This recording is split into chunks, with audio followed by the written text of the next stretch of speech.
Zu Goethes 270. Geburtstag am 28. August 2019 wurde in Weimar zum 65. Mal die Goethe-Medaille verliehen.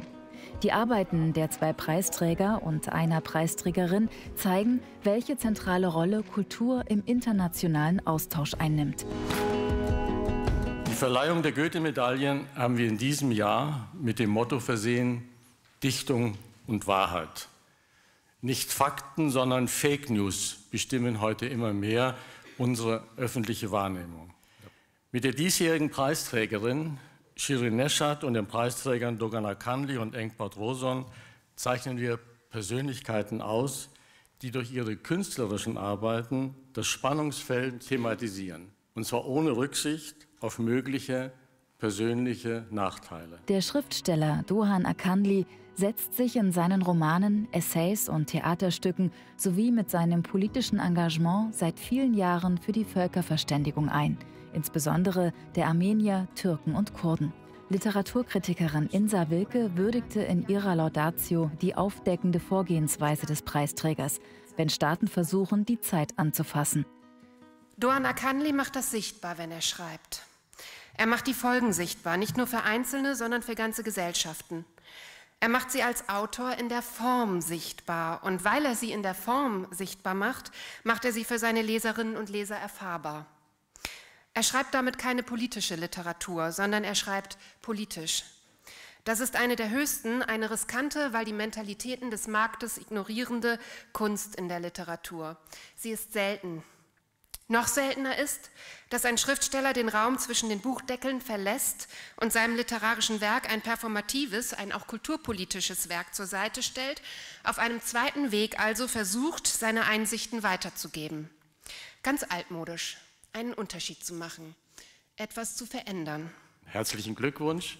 Doğan Akanlı lebt seit 1992 als freier Autor in Köln. Vor seiner Flucht nach Deutschland wurde er in der Türkei mehrfach verhaftet. Im Exil begann er zu schreiben und hat zahlreiche Romane und Theaterstücke verfasst. Ich nehme die Goethe-Medaille gerne entgegen und ich widme sie im Gedanken der inhaftierten Kölner Künstlerin Ozan Can'e, die wie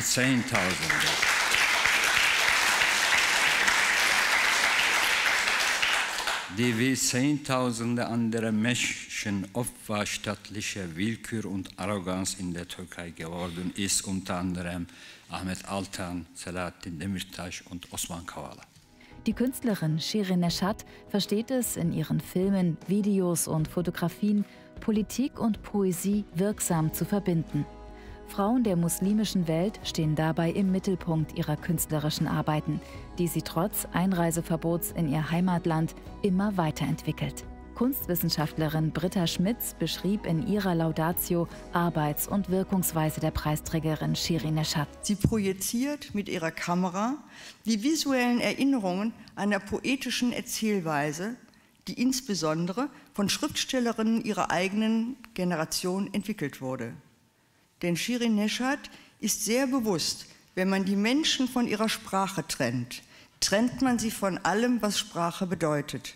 Vergangenheit, Geschichten, Geschichte und Kultur. Die Künstlerin konnte leider nicht persönlich in Weimar anwesend sein. Sie bedankte sich in einer Videobotschaft. Good afternoon, everyone. First and most, I'd like to say how much I regret that I wasn't able to join you in this very special event today.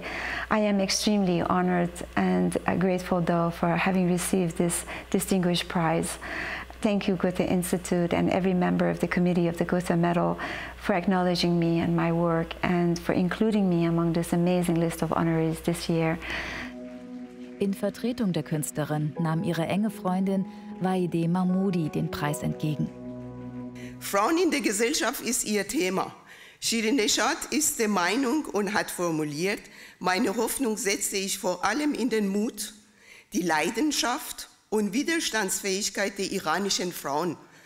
Diese Frauen lassen sich nicht länger einschüchtern. Ich bin mir sicher, wenn es jemandem gelingen wird, die Strukturen im Iran zu verändern, dann den Frauen. Der Verleger, Buchhändler und Publizist Engbart Roson erhielt die Goethe-Medaille für seinen Mut und seine Kraft, sich in der Mongolei unermüdlich für eine offene, kritische und mündige Zivilgesellschaft einzusetzen.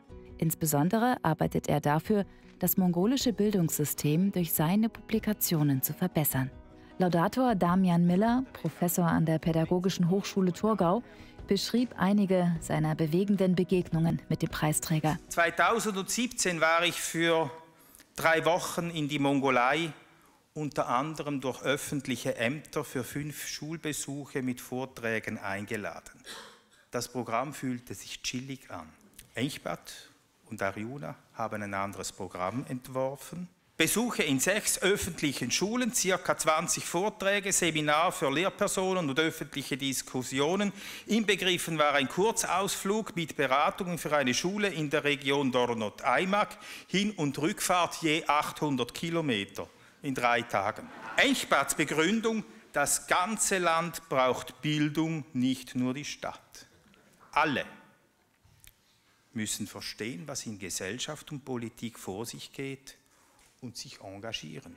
Roson nahm die Goethe-Medaille dankend entgegen und hob die Wichtigkeit von Sprache für unser aller Tun und Handeln hervor.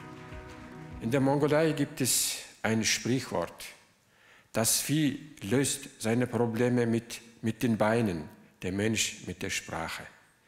Leider ist es so, dass wir in unserer heutigen Gesellschaft über die wichtigen Themen viel zu wenig miteinander sprechen und auch die Sprache als solche zu wenig pflegen und entwickeln. Genau davon hängt es jedoch ab, was aus uns wird, was wir erreichen können. Musiker der Hochschule für Musik Franz Liszt haben für die Preisverleihung eigens selbst komponierte Stücke zur Aufführung gebracht.